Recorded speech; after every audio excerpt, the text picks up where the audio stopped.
Toda mi vida fui cristiana protestante en la iglesia no denominacional. Y a mí me encantaban las alabanzas, me encantaban los servicios, me encantaba servir en el ministerio, aprendí a leer mi Biblia y a hacer devocionales todos los días.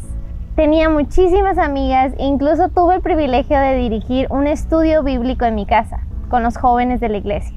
Pero tú te preguntarás, ¿qué sucedió si todo era tan hermoso? Descubrí que la Biblia es un libro católico.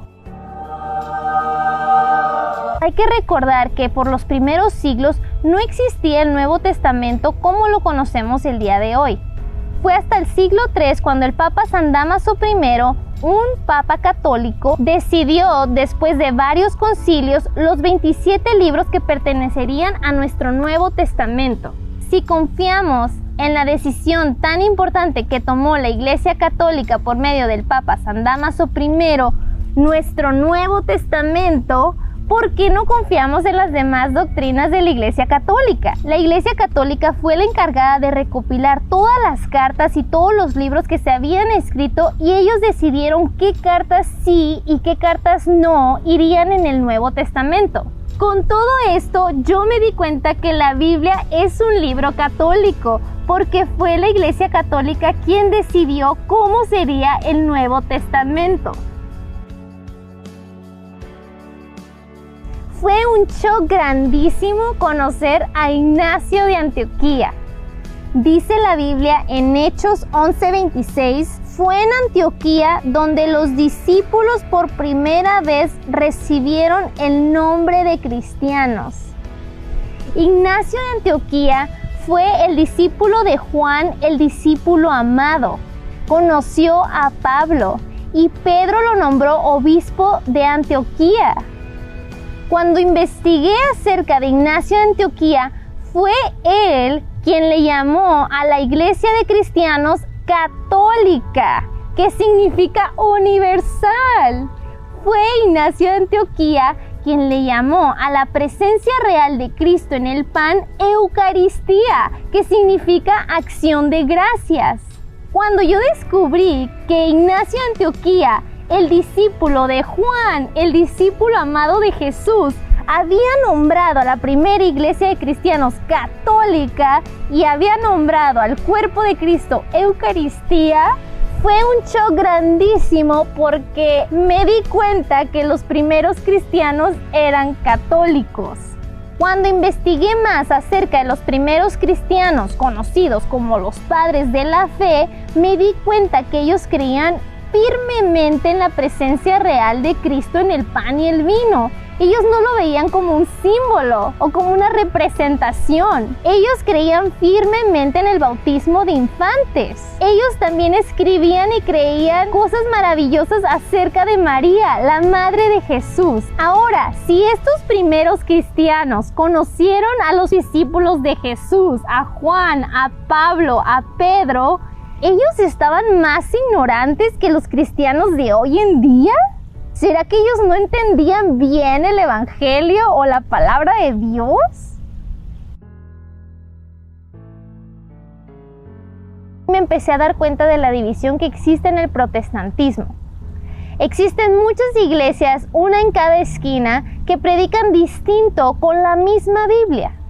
Y aun cuando estas iglesias se parecen mucho entre sí, no son iguales y no están unidas. Recordemos que Jesús oró por unidad, que todos sean uno como tú, Padre, que estás en mí y yo en ti. Así alcanzarán la perfección de la unidad. Y el mundo conocerá que tú me has enviado y que yo los he amado a ellos como tú me amas a mí.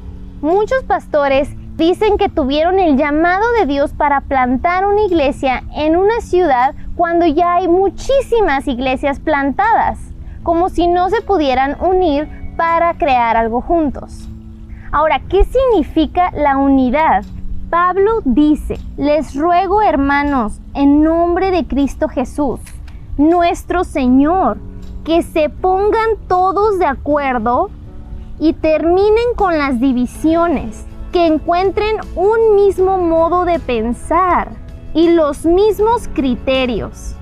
Pablo nos está diciendo lo importante que es tener un mismo modo de pensar y los mismos criterios. Tristemente vemos que en el protestantismo el cristianismo se divide y cada pastor o cada iglesia tiene diferentes criterios acerca de la vida y de la Biblia. Una de las cosas que me di cuenta acerca del catolicismo es que están unidos, no están divididos. Y como dice Efesios 4:5, un solo Señor, una sola fe y un solo bautismo. Se mantienen unidos. Y a pesar de que haya diferentes opiniones o diferentes ideas, la Iglesia Católica trata de mantener la unidad por medio de concilios y de acuerdos para que toda la Iglesia sea guiada en un mismo pensar y en un mismo criterio, como decía Pablo en Corintios. Yo me aferré, y así a lo mejor tú también, a que solamente creamos lo que está escrito en nuestra Biblia. Y a lo mejor puedes estar diciendo, como yo dije una vez, a mí no me importa todo esto, yo solo creo lo que dice mi Biblia. Pues yo me sorprendí bastante de encontrar todas las respuestas a mis objeciones en mi Biblia protestante, acerca de María, la idolatría, la autoridad y jerarquía de la Iglesia, el bautismo de niños, la intercesión de los santos, la confesión. Muchísimas objeciones las pude contestar con mi Biblia protestante. Así que en los siguientes videos voy a estar hablando de cada una de esas cosas que fui descubriendo desde mi Biblia protestante. Si tienes alguna pregunta o algún comentario, déjamelo saber en los comentarios para hablar más del tema. Y nos vemos en el siguiente video.